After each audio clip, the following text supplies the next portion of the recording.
The war between Iran and Israel continues to teeter on the edge of collapse even after a formal ceasefire was announced.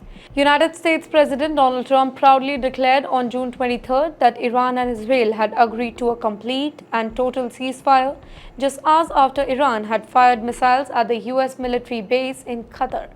That missile attack was in retaliation for America's airstrikes on Iran's nuclear facilities a day earlier. Well, the ceasefire sounded like a diplomatic breakthrough, but on the ground, things told a very different story. Not long after Trump's announcement, fresh tensions erupted. Israel accused Iran of breaking the ceasefire by launching 2 ballistic missiles at Israeli territory. Both were intercepted, but the message was clear. Peace was fragile.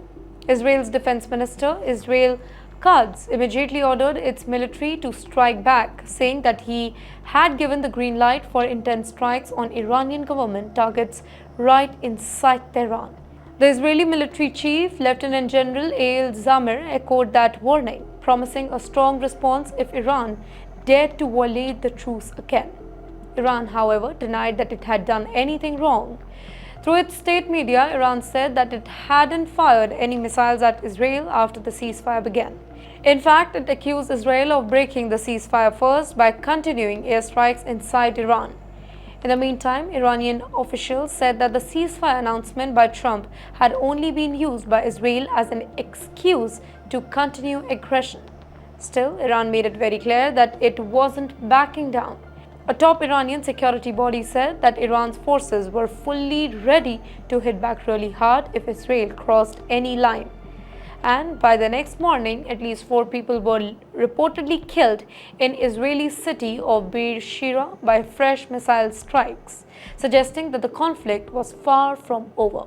Israel then issued alerts in its northern region, asking people to stay in bomb shelters as more missiles were declared. Hours later, the army told the residents also that it was safe to come out again.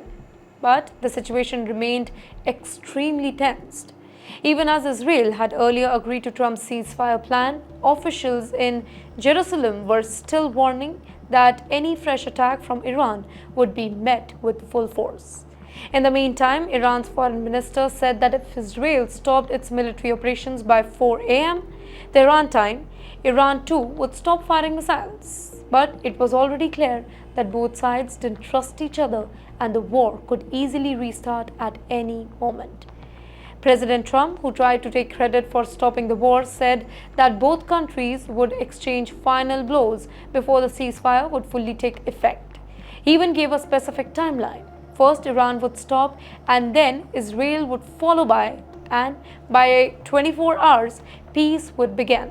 But the reality was far messier.